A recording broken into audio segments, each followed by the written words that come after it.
I was just reading through the Proverbs the other day. It's a fun book to read. And so I'd like to talk today about fools. Um, what does God say a fool looks like or acts like? And so I'm just going to go right here to Proverbs, and I want to read a little bit of the first chapter.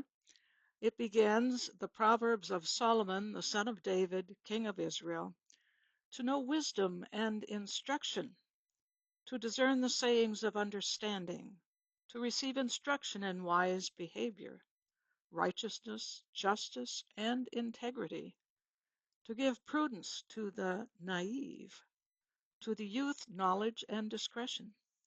A wise person will hear and increase in learning, and a person of understanding will acquire wise counsel. To understand a proverb and a saying, the words of the wise and their riddles. Now listen carefully to this. Verse 7, the fear of the Lord is the beginning of knowledge. Fools despise wisdom and instruction. So that gives us a little idea of what a fool is like. They don't want any input from other people. They're going to do their own thing without any counsel. It says fools despise wisdom and instruction. And a little later in that same chapter, it says, fools hate knowledge. And why do they hate knowledge? Well, they know it all. That's why.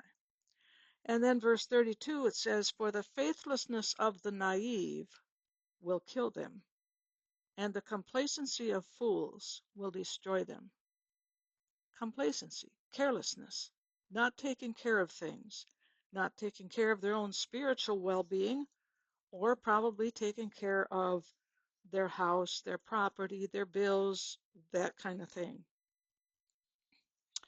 All right, then I'm going to look over here at chapter 12. Verse 15 has a good statement here, very interesting. The way of a fool is right in his own eyes, but a person who listens to advice is wise.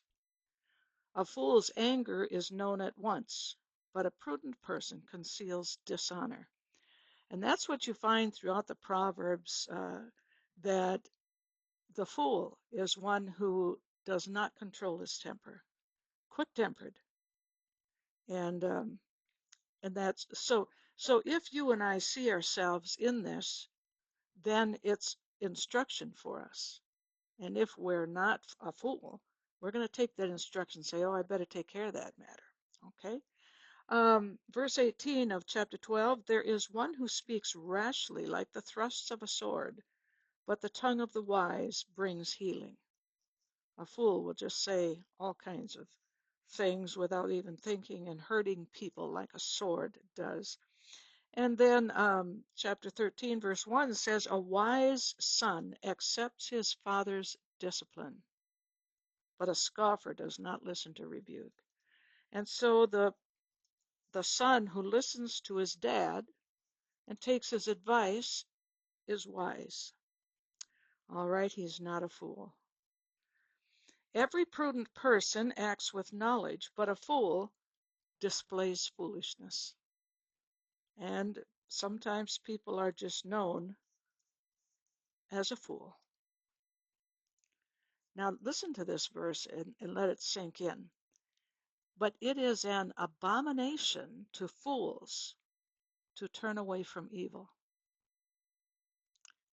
And then another one is, one who walks with wise people will be wise, but a companion of fools will suffer harm. Now, I remember reading years ago about Ben Franklin that he would gather his children around the table and he would invite very wise and discerning people. And at the table, of course, the children were to be silent, but they were to listen to the adults talk about important things and wise things. And so he wanted to surround his children with wise people. And that's what this is talking about. All right. Oh, here's some instruction here. Verse 7 of chapter 14. Leave the presence of a fool, or you will not discern words of knowledge. If you're around a fool too long, you're probably going to believe is nonsense. All right. And here's another one. Fools mock at sin.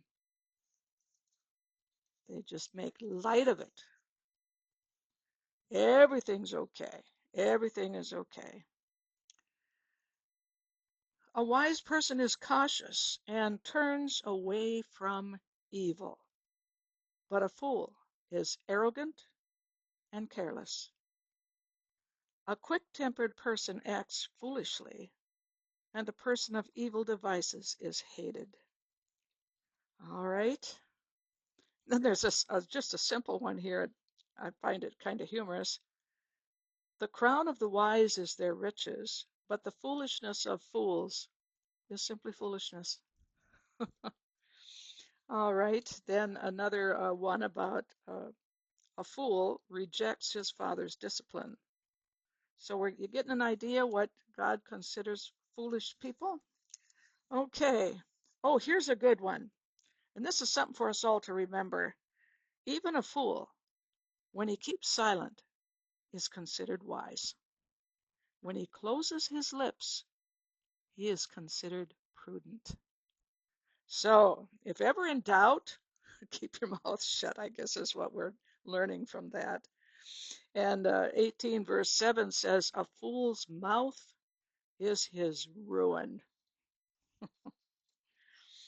Oh dear. Okay. Now here's an interesting one. Do you see a person who is hasty with his words? There's more hope for a fool than for him. Well, I guess we need to keep a tight lid on our tongues, don't we? All right, I'm going to go over now to the New Testament and see what Paul has some interesting things to say about true wisdom. Now listen to this. 1 Corinthians chapter 1, verse 18. For the word of the cross is foolishness. Say, what? Now God is foolish? Listen to it. The word of the cross is foolishness to those who are perishing.